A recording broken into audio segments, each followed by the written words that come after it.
and welcome to Watershed Moments and our special series of programming, Watershed Moments, a century of movements and moments. Walter S. Mills, an extremely bold and courageous man, was the plaintiff in the 1939 federal district court case where he challenged the Anne Arundel County Public Schools, Maryland policy, which followed the Maryland state statute of paying colored teachers less than white teachers. This case, Mills v. Board of Education of Anne Arundel County, et al., 30 F. Sup. 345. Mr. Mills prevailed. He was represented by counsel provided by the NAACP, none other than lead attorney Thurgood Marshall, a Baltimore native who in 1967 became the first African American appointed to the U.S. Supreme Court. Mr. Mills' case was one of the body of cases that preceded the landmark civil rights case Brown v. Board of Education of Topeka, 347 U.S. 483 in 1954, in which the Supreme Court, 15 years after the Mills decision, declared state laws establishing separate public schools for black and white students to be unconstitutional. And today we have on Watershed Moments Mr. Mills' daughter, Valerie Mills Cooper. Welcome to our program, Valerie. Thank you, Rhonda. Thank you for having me. Yes. And we're going to talk a little bit about your early years, even before you attended Parole Elementary School. And then we'll talk about your dad and your mom and how this court case, this very important court case, came to be. Okay, all right. Where do we start? We can start at the beginning. We'll start with your time at Parole. Okay, before I went there as a student, I remember when the new Parole, which is on Chinquapin, which is the newest one now, actually fronts to Marion and George Phelps Avenue, but in the beginning it was faced Chinquapin Round Road. I remember going to that dedication. I was 2, I think, at the time, and there are pictures of me, this little bonnet and my hat, all out on the front step with my father and mother. So that was my first visit there, and then I remember going first grade through 6th grade then. And other interviewees you've had have mentioned Mrs. Ardenia Bell Parker. I think one of the times you said you had her, I had her also, Miss Parker. And it was a case where everybody knew everybody made sure that you learned.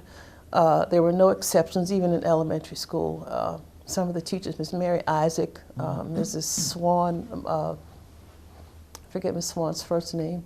Mary Swan, yes.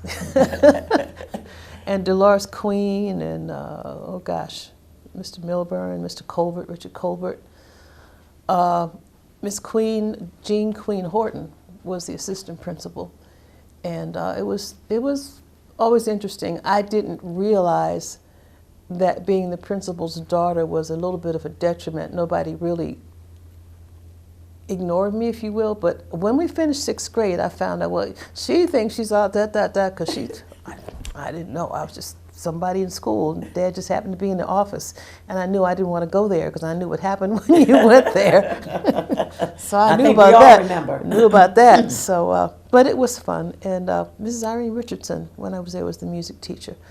A little sidebar: there was a band teacher there, Mr. Thomas Williams, who played who taught instrumental music. I started on a flute. No, I started on clarinet and then the flute. A great irony, all these years later, I am playing in a big band, Phil Butt's big band, and Mr. Williams is in the band playing saxophone still. And I'm a keyboard player. It's an 18-piece band, but I just, oh my gosh, I had him in elementary school, and he's still playing, and he's still vibrant, you know? So I don't know if we musicians live a long time or whatever, but that's just a little interesting thing, because he was at Parole as my teacher, and it's just kind of a really filling in the circle, if you will, musically. Yes. Now we've been talking about the Rosenwald schools, and of course, Parole being one of them, and the the philanthropic efforts of Mr. Julius Rosenwald. Give me your thoughts about Mr. Rosenwald's massive efforts and the evolution of education based on what he did. I can't imagine this gentleman's mindset, and I don't mean that negatively, but to have the foresight and, of course, the wherewithal to allow these schools to be built to have to profit colored children as we were then. We've gone through so many names. But to do it through so many states, it's an incredible thing just to think the money that entailed and his willingness to do this in conjunction, or at least discussion-wise, with Booker T. Washington. I just think that's a really impressive thing. I don't think that kind of thing would happen now. Of course, everything's different now, but I don't know that something of that magnitude would occur or even could occur again. And the impact that he made on thousands, possibly millions of children. Right, and no one even knew, during the time necessarily. So I think it's a really commendable thing. Maybe because of his descent, don't know what he came from, immigrant parents, what they left, to see the need to do this here, I think is quite remarkable. Yes, absolutely. Now tell us a little bit about your dad, who was my principal as well. Well, things at home, but people ask, well, what was it like? It was normal. We lived on a street where there was nothing else at the time. They called it Forest Drive because that's what it was, a forest. There was no other houses, nothing grammatically incorrect, but it was literally a forest area. And I'm an only child, so I had nobody to play with, so I'm quite content with myself. My father worked all year. Now, at that time, principals only worked 10 months. My mother was a teacher, so she didn't work in the summer anyway, and principals didn't either.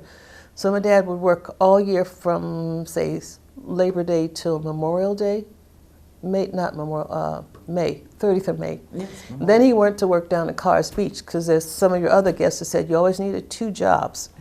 So he worked at Carr's Beach, and one little thing about Carr's Beach, my dad worked at the gate, which means he let people in and out, at least to a child's vision. So I thought that my father owned Carr's Beach, because he's the one who said whether you could get in or out. I didn't realize the money part, the pay to get in. I just saw him say, well, you can come in, no, you can't. So I was totally devastated when I found out we didn't own a beach. But anyway, so he would work the whole school year, and then at Labor Day, beach closed at Labor Day, and he'd be to school the next day, and he did this 12-month, almost 24-hour-a-day thing for 8 or 9 years. Oh, wow. Because they were older when I was born, my parents, and they wanted to make sure things were set up for me should they expire sooner than they thought. We were blessed. They both lived quite a while, but at the time, you never know. They had a lot of foresight. Yes. So in many ways. That's true. Mm-hmm. So it was fun at the house. I had imaginary friends, and went out and threw rocks at the dirt. It was nothing else to do. Then we went down to Daddy's Beach, and saw the people down there, and had that fun experience of being at Cars and Sparrows Beach, which is another conversation about African American history in Annapolis. Absolutely. And then going to school, music lessons, going to high school. Now I missed Bates. Can we go on to that? Yes, certainly. I was in that integration era of, 65 to 70, that when Anne Arundel County hiccuped through integration. So at one point, it depended on where you lived, if in 7th and 8th, and I think even in 9th grade, as to whether you went to the Bates building or you went to the Annapolis building. I went to, in 7th grade, to Annex, as most of the people in my class. They systematically broke up the parole community. Different churches in the city were rented by the board to house 7th grade. I went down to the Lutheran church. Some people were in Eastport, some were at Asbury on West Street, some were at Trinity. It was all over the city. And looking back, it was a systematic, as I said, way to break up, in my opinion, the black community. And then 8th grade, by that time, they built the junior high school down the Forest Drive, so I was there 1 year. And then 9th grade through 12th at Annapolis High School. We all kind of came back together. But even within then, you don't always see things when you're in it. Right. Looking back on the way they separated our homerooms, our classes separated, other little things that you aren't aware of till you get away and step back and look at what was happening. Annapolis has been, and still is in some regards, a very segregated little town. Not a fun place, but it has its challenges. Yes. Definitely had them then, and certainly most decidedly before my time coming through. Yes. You had an odd situation at that point. I was a couple of years younger than you, so my recollection and my experience was a bit different. But I'm glad you're on the program today to kind of give our audience a overview of what you went through as a student in the Annapolis area public schools. Yeah, it was interesting, but again, they said I was elected senior class secretary, and the officers before that had always been in the same homeroom. That year they separated us, and at graduation they always sat on the stage. That year we didn't, but that year it also rained. We never got to the tassel turning part. They were held at the Naval Academy Stadium. Yes. And as we started walking out, it started sprinkling. Okay, no problem. Then the rain got harder. Okay, we're all wet out here in the field with these robes on these metal chairs in an open field. But then, Rhonda, the lightning came and hit the scoreboard, and that was when it was all over. Dispersed, yeah. And the valedictorian, interestingly enough, was quoting Ecclesiastic, you know, when there's a time for this and a time for to sow, and it was a time to leave. So I don't know if that was God's indirect way of saying, you know, I'll just break this up, show you all that I can make everybody move at the same time. I don't know. Interesting, yeah. But other little things. I got spat on at Annapolis High School. Just little stuff, you know, that you think about or don't think about. Because growing up in parole, we never knew, my folks never said what segregation is or was. You just knew, as some other people said, that you've interviewed, where you go and where you don't go, what you do, what you don't do, and that was just kind of the end of that conversation, for me anyway. And I remember one situation myself where we wanted to go skating, and there was a skating rink out on Old Solomon's Island Road in Parole, but we were told that we could only go on Wednesdays, but nobody ever explained to us why. And until you become an adult, you don't really think about it until you're like, well, okay. Then you realize what was going on. Yeah, it wasn't a secret, it was just how it was, and you just knew, and okay. And it was an accepted practice. Yes, rightly or wrongly. Correct. Now, your father was awesome, in my opinion, because I was one of his students as well in the school. But then looking back on it, I realized how much he did for our community. And I recall vividly, he used to call our school Parole University. And I thought that was telling. And I guess it really didn't mean a whole lot until we got older. But tell us something about the experiences leading up to the Supreme Court case, based on your recollection and what you've heard the conversations between your parents. You know, my father never really talked about that case. A lot of things happened with him, and I'll come back to what you're asking me. But as he was principal and the years ran on, and the discipline and how things worked, parents often sued him or tried to sue him. And, you know, there'd be picture in the Capitol of him coming out of the courthouse. And he just never talked about those kinds of things. But going back to what you asked, when he came here from Charles County in 1931, I think is when he actually came. And it was at the Rosenwald School. And other interviewees, is that the word? Yes. You've spoken with, mentioned books. And Daddy coming to parole, just, I don't know what struck him, but he wanted new desks for the children and new books. And the superintendent at the time's name was George Fox. And he told my father, well, you can go to Finkelstein's. Now, Finkelstein's was I guess you'd call it a secondhand store nowadays, but more like a junk shop then, I think was the term was used, on West Street, right about where Burger King is now.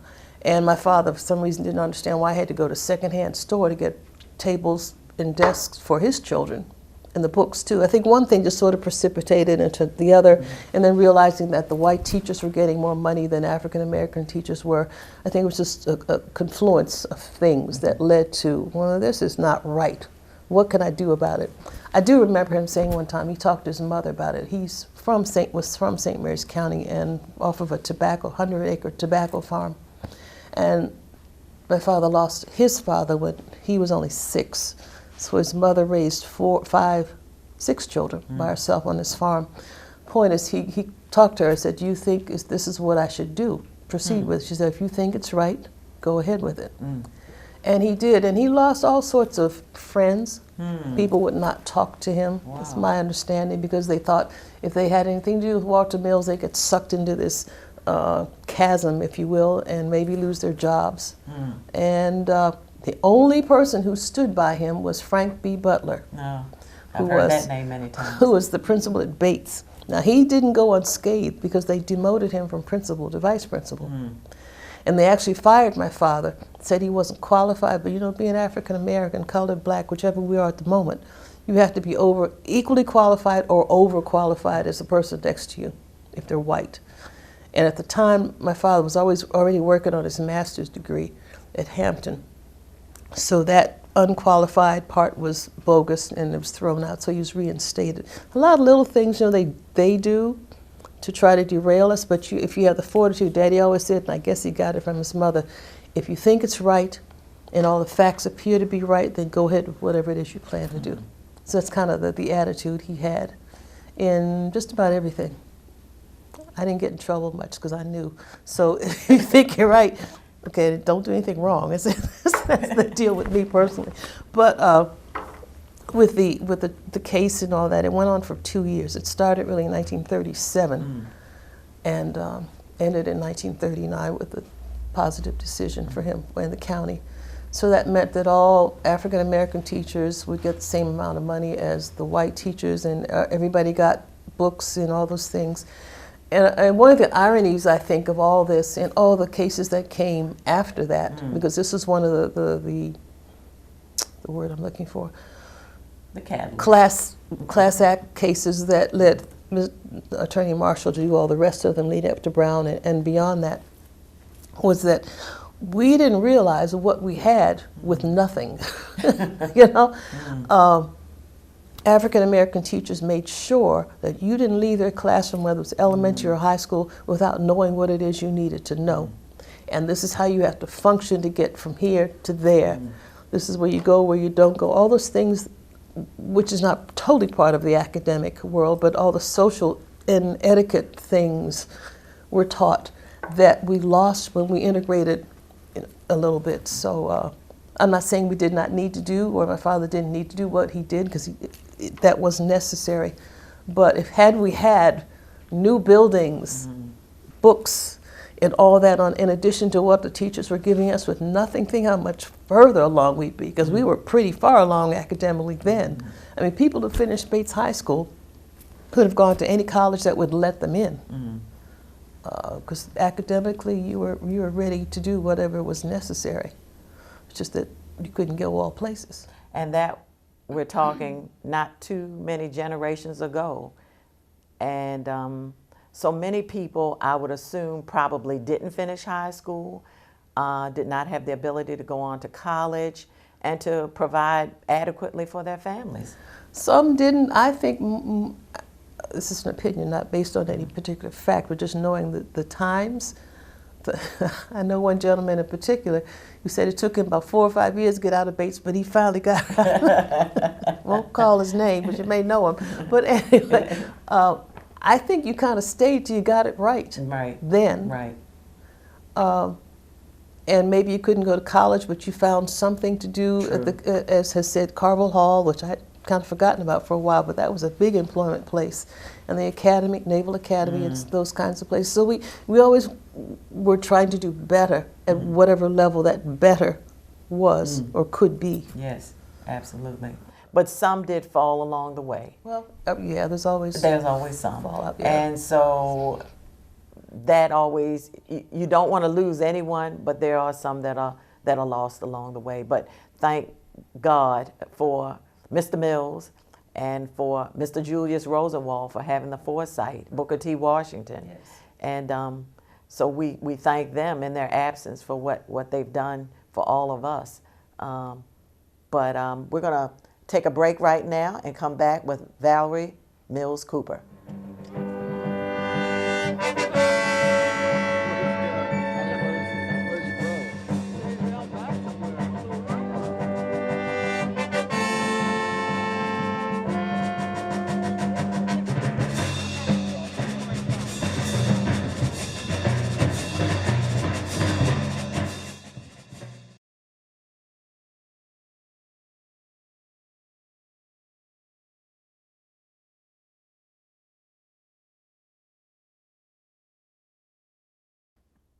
We're back with Valerie Mills Cooper and her exciting times in parole.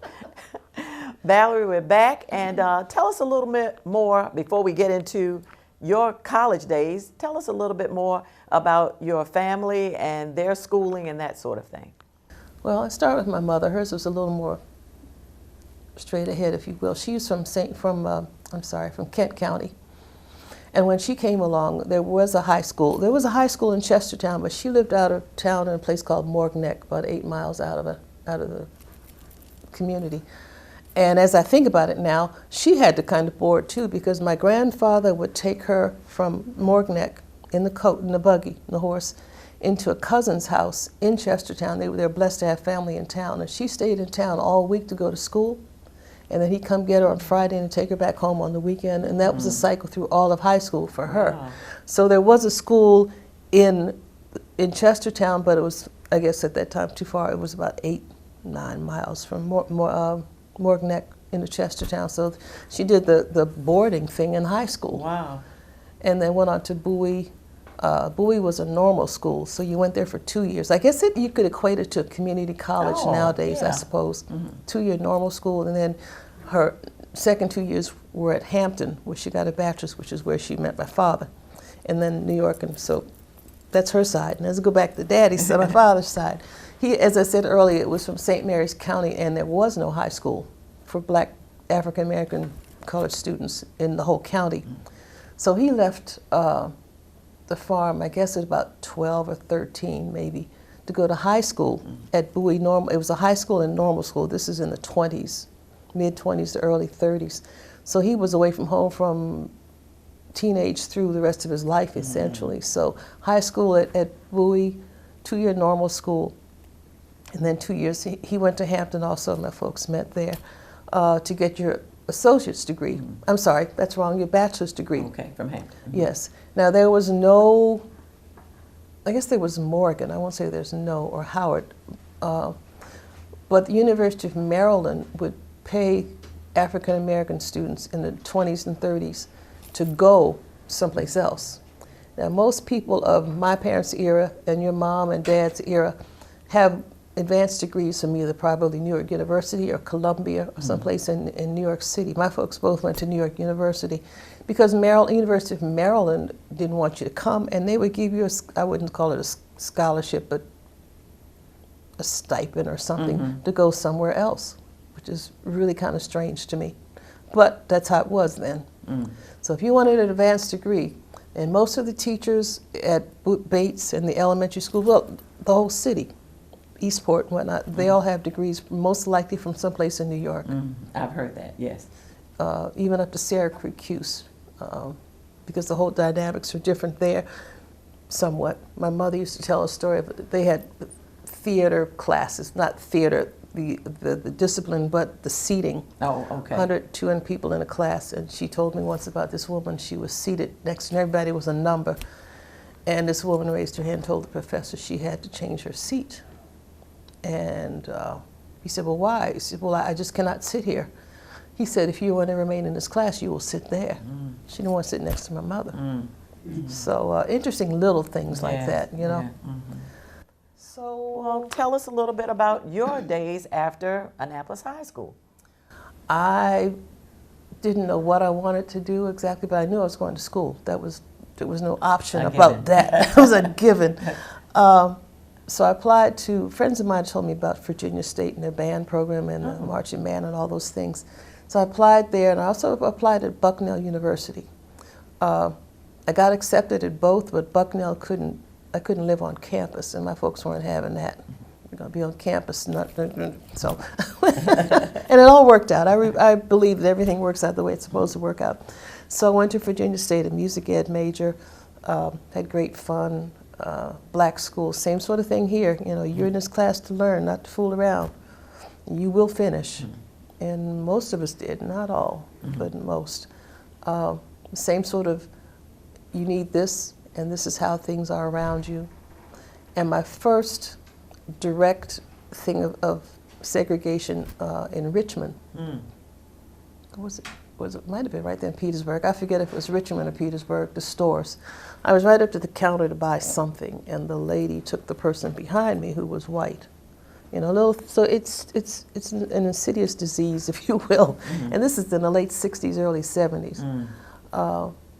But on campus and around and about the places the band went were fabulous. The marching band, playing away at places. Symphonic band, we went to Europe even. Wow. We played there in different cities and whatnot. Dr. Gatlin, the band director, was an Alpha, and I think he had connections with people. I'm not sure how we got where we got, but we got there. And the trip to Europe, he even mortgaged his home. Wow. So that this black band, as Africa, could get to Europe to play, because he knew or figured that some of us would probably never get back again. I'm sure I've been blessed to be able to go back on for different reasons, mm-hmm. but many others, I'm sure that was their one and only opportunity to wow. see. He mortgaged his home? Yes, he did. Yes, he did. Wow. What commitment. Yeah. Another philanthropic effort. There we go. Yes. Wow. Dr. Nathaniel F. Gatlin. Wow. So you finished and you came back home? Yeah, I sometimes wish I hadn't. I tell people this. But I'm glad. We're glad. It's a purpose to come back. Absolutely. And you went into? Music, taught at Annapolis High School, band, and then on twist of fate, I was accessed a couple of times. Once, my first couple of years, I taught at the high school and then at elementary school music. Talk about a rethinking of how you talk to kids, you know, a 6-year-old as opposed to a 17-year-old, the words you use. But anyway, that happened a couple of times. The last time I was totally accessed.